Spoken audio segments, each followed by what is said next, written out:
दोस्तों, आप शायद इस बात को जानते हो कि भारत एक लंबे वक्त से एनएसजी यानी कि न्यूक्लियर सप्लायर ग्रुप का मेंबर बनने का इंतजार कर रहा है। इस ग्रुप का मेंबर बनते ही भारत बड़े स्तर पर न्यूक्लियर फ्यूल इंपोर्ट कराते हुए बड़े स्केल पर इलेक्ट्रिसिटी जनरेट कर पाएगा। लेकिन आज भारत ने एक ऐसा कारनामा कर दिखाया है जिसके दम पर हम ये कह सकते हैं कि भारत को एनर्जी का मेंबर बनने की जरूरत नहीं है, जहां भारत ने एक ऐसी टेक्नोलॉजी तैयार कर ली है जिसके इस्तेमाल से हम न्यूक्लियर जैसे ही इलेक्ट्रिसिटी जनरेट कर सकते हैं। लेकिन यहाँ पर न्यूक्लियर फ्यूल की जरूरत नहीं पड़ेगी, क्योंकि यहाँ पर यूरेनियम जैसे न्यूक्लियर एनर्जीज का इस्तेमाल नहीं किया जाएगा, बल्कि थोरियम का इस्तेमाल किया जाएगा। और थोरियम रिजर्व के मामले में भारत दुनिया के पहले स्थान पर है, यानी कि भारत के पास दुनिया में सबसे ज्यादा थोरियम है। वैसे तो थोरियम कई और देशों के पास भी है और ये देश लगातार इस टेक्नोलॉजी के ऊपर काम कर रहे थे ताकि यूरेनियम जैसे न्यूक्लियर फ्यूल का एक अल्टरनेट ढूंढा जा सके। और अभी तक यूनाइटेड स्टेट, फ्रांस, जर्मनी एवं रशिया जैसे देश भी इस टेक्नोलॉजी को डेवलप नहीं कर पाए हैं। भारत वो पहला देश बन चुका है जिसने सक्सेसफुली उस रिएक्टर को बना करके तैयार कर लिया है जिसमें थोरियम के इस्तेमाल से इलेक्ट्रिसिटी जनरेट की जा सकती है। और आप इसे भारत के इतिहास की सबसे बड़ी अचीवमेंट बोल सकते हैं। पूरी रिपोर्ट क्या है, आइए आज के इस वीडियो में जानते हैं।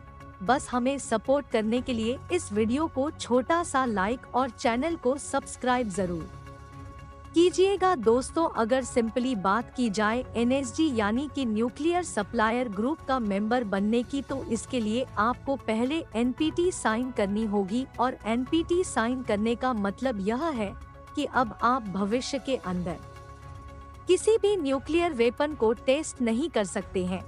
इनफैक्ट आपके पास जो भी न्यूक्लियर वेपन्स है उसमें से कई आपको डिस्ट्रॉय करने पड़ेंगे और भारत ऐसा कभी नहीं होने देगा। इसीलिए ना हमने आज तक एनपीटी साइन करी है और अभी तक हम एनएसजी के मेंबर भी नहीं बन पाए हैं।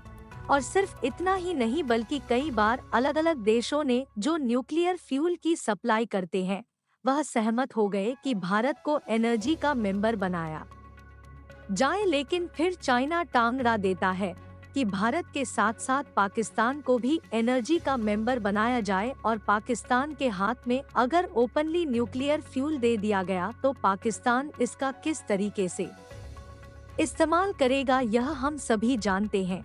लेकिन आज जो भारत ने टेक्नोलॉजी बना करके तैयार कर ली है, इससे ना ही हमें एनपीटी साइन करनी पड़ेगी, ना ही एनएसजी का मेंबर बनना पड़ेगा। और पर जो हमारी डिपेंडेंसी है न्यूक्लियर फ्यूल या फिर न्यूक्लियर रिएक्टर्स को लेकर के, ये अब पूरी तरीके से खत्म हो जाएगी। देखिए, भारत ने जिस टेक्नोलॉजी को बना करके तैयार किया है इसका नाम है प्रोटोटाइप फास्ट ब्रीडर रिएक्टर। और इसकी शुरुआत भी होमी जहांगीर भाभा के द्वारा रखी गई थी, जो भारत के परमाणु ज्वा क्षेत्र के बहुत इम्पोर्टेंट व्यक्ति माने जाते हैं।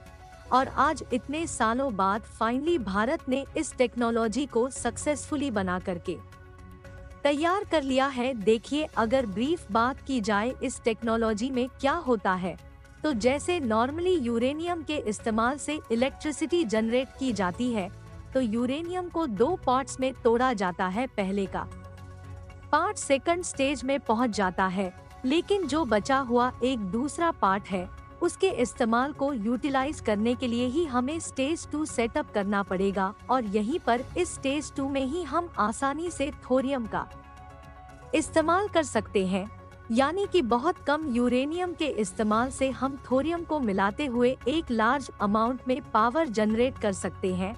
और यही इसकी सबसे बड़ी खासियत है। फिलहाल भारत की तरफ से तैयार हुई यह टेक्नोलॉजी भारत के लिए एक बड़ी उपलब्धि है। इसीलिए भारतीय वैज्ञानिकों के लिए कमेंट बॉक्स में जय ही जरूर लिखिए। भारत के ऐसे ही यूजफुल इंफॉर्मेटिव वीडियोस पाने के लिए आप हमारे में तब तक के लिए वंदे मातरम। भारत माता की जय।